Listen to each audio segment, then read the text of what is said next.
Hello everybody and welcome back to a brand new video. Today we're back with another weekly recap. This week we received a ton of updates regarding the game. We only had one content update, which was the Last Man Standing beta, as well as new restrictions to splashing. However, there is a new blog regarding some future changes. Some of these are somewhat controversial, like the change to the din's bulwork. On top of that, the poll for the partnerships was actually removed due to how unpopular it was. And as always, we'll be going over anything related to the old school RuneScape community this week. Anyway guys, I hope you enjoy and let's get started. Alright, so let's start off by talking about what was probably the most important update to come out of this week, and that was the update on partnerships. Now, for those who aren't aware, partnerships were something that Jagex were considering putting into the game. It was a light form of microtransactions somewhat. By paying for a service with a third party, you would get access to certain skins or certain house themes in old school RuneScape. However, luckily they polled this, and I think the poll only got like 20% or 30% votes for it. So what they ended up doing was just pulling it early to kind of send a message. Anyway, the poll was set to end on Monday, July 8th. The results were so one-sided that the outcome of the poll could not change. It's this coupled with the diverse discussions surrounding the poll. It's a very nice way of putting it. That has led us to make the decision to close the poll early. They kind of continue on pitching partnerships in this blog, even though they admit how much the community doesn't really want them. However, the most important part here is that, well, for one, they were polled, and two, the poll results were respected, and we are not getting the content based on the voting system. I am pretty happy with how this turned out. However, the general feel of the poll blog kind of seems to indicate that they're going to try again with some other variant or some other idea. But anyway, for now, we are not going to be getting partnerships in old school RuneScape.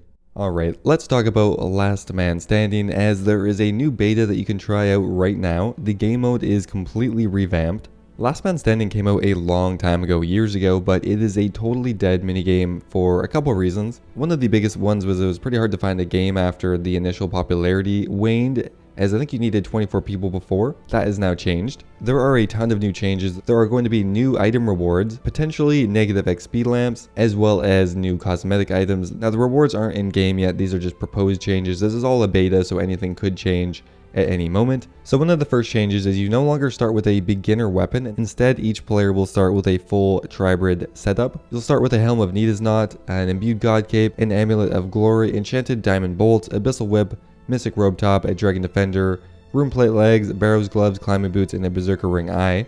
You'll also receive a bunch of different items in your inventory, so just in general, everyone will be kitted out more at the beginning of the game. The way looting works is completely different. There will no longer be looting locations like drawers or cupboards. There will only be chests, which can be opened with a bloody key, which is obtained from killing an opponent. So the focus is going to be less on running around and looting different areas. The entire focus is going to be on PvP. The only way to get better items is to kill another player. Competitive games still require 24 players to start. However, for a casual game, you only need 4 players to start the game.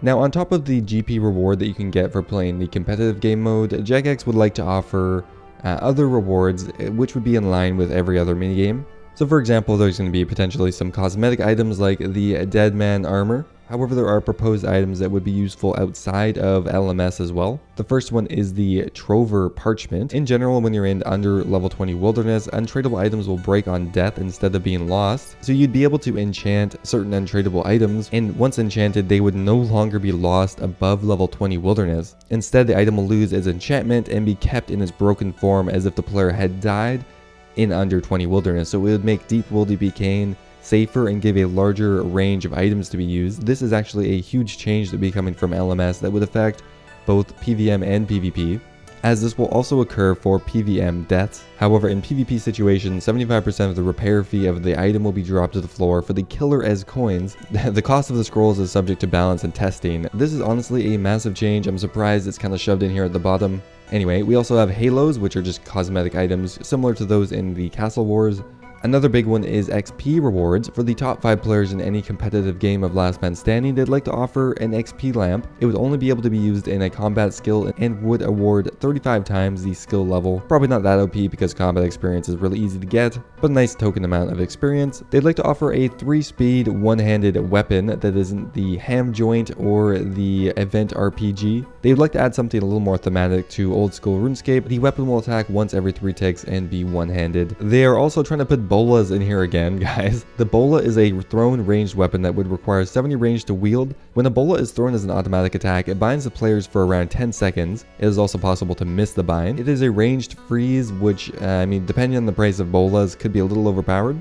We have the Staff of Paralysis, which is a one-handed staff which requires 70 magic to wield, and it can hold up to 1000 charges. On each cast, the Staff of Paralysis would have a 1 in 10 chance of turning off your opponent's run. The staff would have a maximum damage of 10 and have an attack rate of 5. That's kind of weird. I don't actually know if that actually be that useful, as you could just turn your run on pretty easily, but I guess that 1 tick where it's off could make a difference. Kind of a funky weapon, but you could use it on any spell book as it has a built-in spell, which would be kind of interesting. And the last big one is negative experience lamps. They would like to allow players the ability to remove 500 experience from any combat stat below 50. Essentially, this would just allow you to fix broken pure accounts or 1 defense accounts or something like that. This would really change the meta for those accounts, as you could go ahead and do quests and then remove the experience. I don't really think that's necessarily a bad thing, but I'm not really part of that community, so it's kind of hard to say. Anyway, a ton of LMS changes, which actually could have a tangible effect on the rest of the game. Let me know what you think. And last up here we have the Splashing and Lumbridge update. I thought this was already implemented last update, but the short of it is that you can no longer splash just in the Lumbridge area. This is to improve the new player experience. Kind of a weird way to do it, but I think they should just remove splashing everywhere. Now, on top of both of those game updates, we also got a blog for some future changes called Small Game Improvements, but that is a little bit misleading. So this blog is broken down into 3 different categories: integrity changes, pulled changes, and to be discussed changes. Let's start off with the integrity changes. First up here we have the Granite Maul rework. Currently the Granite Maul uses 50% of the special attack. The change they would like to make is to nerf it to 60%. However, they would be adding in an item from the Bounty Hunter reward shop that you could use on the Granite Maul, and it would return its special attack to 50%.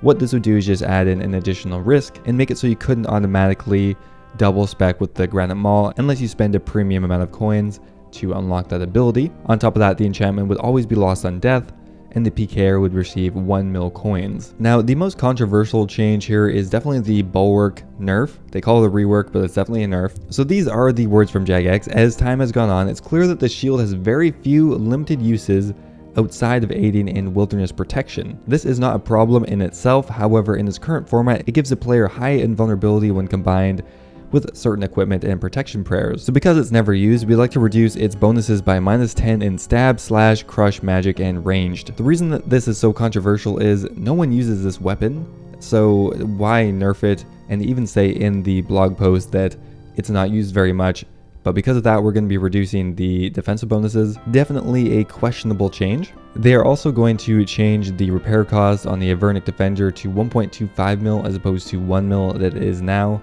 On top of adding Teleblock to free-to-play, they're also going to be moving over Snare and Entangle to facilitate more effective free-to-play PKing. Okay, so those were integrity changes. Next up here we have some pulled changes. We are going to get pulled a new smithing interface to be similar to the gold crafting interface. Why not? Same thing for the silver crafting interface to be updated with the Make X and Make All update, just to make it more user-friendly. Another big one is a POH advertisement board. Currently, you need to run a bot repeating text over and over again, advertising your house. What they'd like to do is add an advertisement board. You'd probably have to pay some GP to get your name on there, and all the open POHs would be listed there.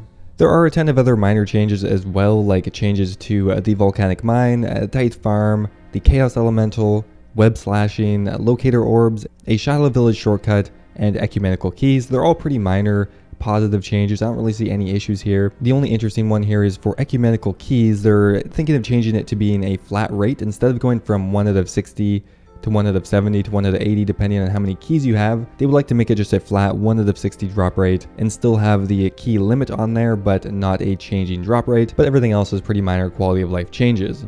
So there are some discussion points for potential future changes. They are thinking of reverting a previous change, and that was that you can't teleport 3 seconds after using a special attack while in PvP. Now they go on to mention a bunch of different changes that would be exclusive for players doing PvP as opposed to PvM. And a lot of people think that this is not a good way to go about it. This causes a lot of confusion and lack of consistency when we look at, for example, the wilderness. One thing they're looking at changing is making it so magical defense would be calculated differently for PvP as opposed to PvM.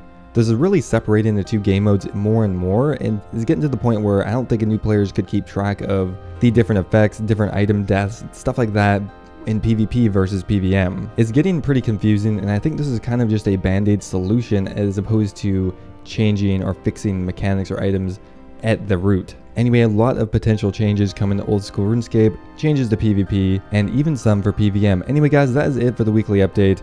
I am so sick, so my voice is dying. I wanted to talk a little more. But anyway guys, hope you enjoyed the video, and I will see you next time.